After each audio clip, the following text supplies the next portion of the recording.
Lord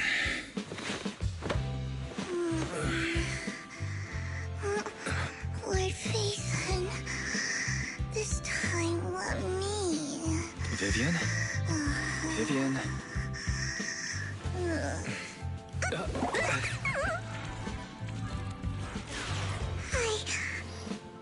I didn't disturb your sleep, did I?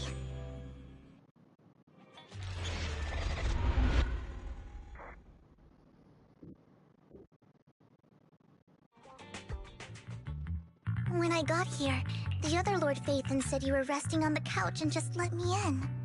I meant to keep you company while you slept, but then I dozed off myself.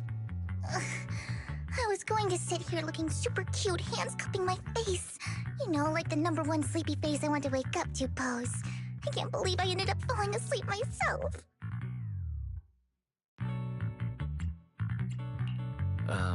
Vivian, are you sure you're awake?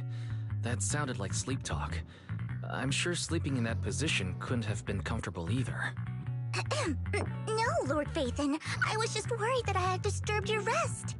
Just being able to see you sleeping peacefully is already the highlight of my day. No, my entire month. Though it is a bit late, but... Good morning, Lord Phaethon. Good morning? Why so formal all of a sudden? Sounds like you're about to make an announcement. Mockingbird's death has stirred up quite the storm. I took some time to gather intel. It seems someone deliberately leaked the story that Hugo is an illegitimate child of the Ravenlock family, but I haven't found the source yet. Could it be Hugo's uncle, Hartman? Maybe he's trying to turn people against Hugo and Mockingbird by playing the illegitimate child card. I suspected that too. He could be using Hugo's background to make people believe Mockingbird is just another Top's pawn. To the upper class, Mockingbird may be insignificant, but it has a loyal following among regular folks. But after some digging, I was surprised to find that the public isn't turning on Hugo. They're actually starting to see him in a better light. Some people feel bad for him, some relate to his struggles, and Hartman's the one getting all the heat. Public outcry against Hartman is growing, with many believing he murdered Hugo for his own selfish gain. Tops is hosting an industry summit this week, a responsibility usually handled by the Ravenlocks. But my sources tell me another family has taken over this year at the last minute. If I'm not mistaken, Tops is intentionally keeping its distance from the Ravenlock family due to the current public sentiment.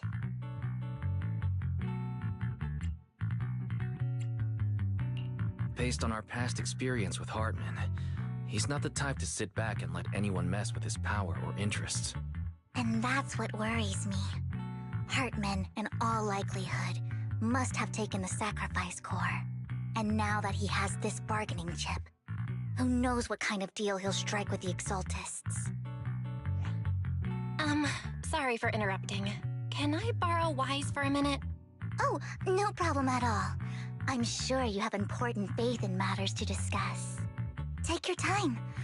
I'll just be waiting outside. Wait! Don't go outside, Oh, don't mind me, Lord Phaethon. I wanted to browse the videotapes anyway. I'll be right here. Just let me know when you're done. Thank goodness Vivian didn't walk out the main door. Lycon's been pacing around outside for like half an hour and scared off at least 5 customers. He's stressing over what he did to Hugo in front of Vivian, but he really needs to talk to us. Maybe you should go speak with him first? Sure, I'll go talk to him. At the end of the day, we're all after the same enemy. As proxies, we should become the bridge between them.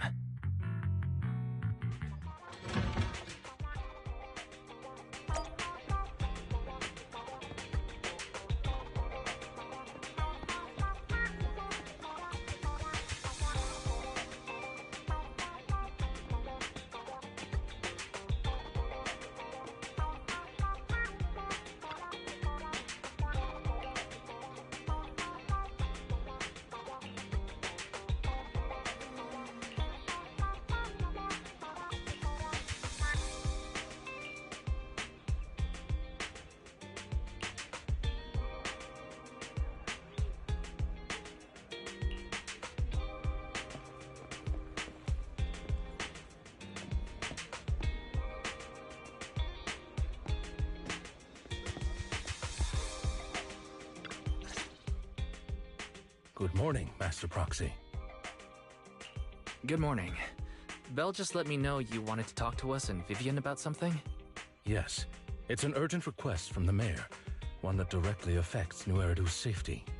However, before we get into the details, as a former member of Mockingbird, I'm concerned about Miss Vivian.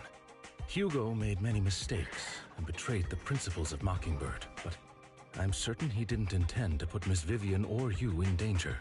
I don't know Miss Vivian very well, and I was the one who took her companion's life.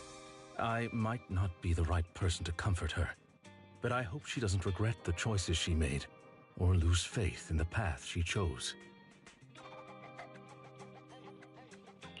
Vivian doesn't seem down at all.